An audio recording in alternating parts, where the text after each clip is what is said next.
बातमी नाशिकमधून त्र्यंबकेश्वरमधील हॉटेल तोडफोड प्रकरणी संशयित आरोपींना पोलिसांनी अटक केलेली आहे। पोलिसांनी या आरोपींची धिंड सुद्धा काढली। संशयितांनी हॉटेलमध्ये घुसत लोखंडी रॉड आणि दांडक्याने तोडफोड केली होती आणि या प्रकरणी पोलिसांनी कारवाई करत या आरोपींना अटक केलेली आहे आणि त्यांची धिंड सुद्धा भर रस्त्यातून काढलेली आहे। ही दोन दृश्य आपण पाहतोय। एक आधी तोडफोड करतानाची दृश्य सीसीटीव्ही कॅमेऱ्यात कैद झाली होती, त्यानंतर पोलिसांनी कारवाई करत या सर्व आरोपींची धिंड काढली आहे। अधिक माहिती घेऊया, आपले प्रतिनिधी किरण गोटूर आपल्या सोबत जोडलेले आहेत। किरण, या सर्व आरोपींना अटक केलेली आहे, नेमके हे आरोपी आहेत कुठले? 2 दिवसाआधी नाशिक त्र्यंबकेश्वर रस्त्यावरील एका हॉटेलमध्ये घुसून या सगळ्यांनी ही तोडफोड केली होती। मद्यधुंद अवस्थेमध्ये ही संपूर्ण तोडफोड झाल्याची माहिती पोलिसांनी दिलेली आहे आणि हे सगळे स्थानिकच आहेत, त्र्यंबकेश्वर भागामध्येच राहणारे हे सगळे लोक आहेत।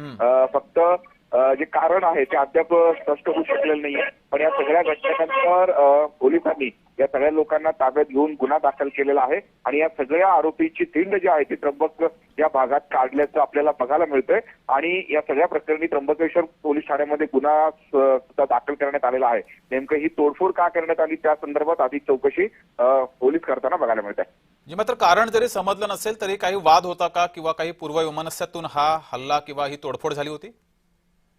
ही तोडफोड मद्यधुंद अवस्थेत झालेली आहे, इतकी माहिती आता पोलिसांकडून मिळालेली आहे। नेमकं या सगळ्या संदर्भात जे कारण होतं ते अद्याप कळू शकलेलं नाहीये।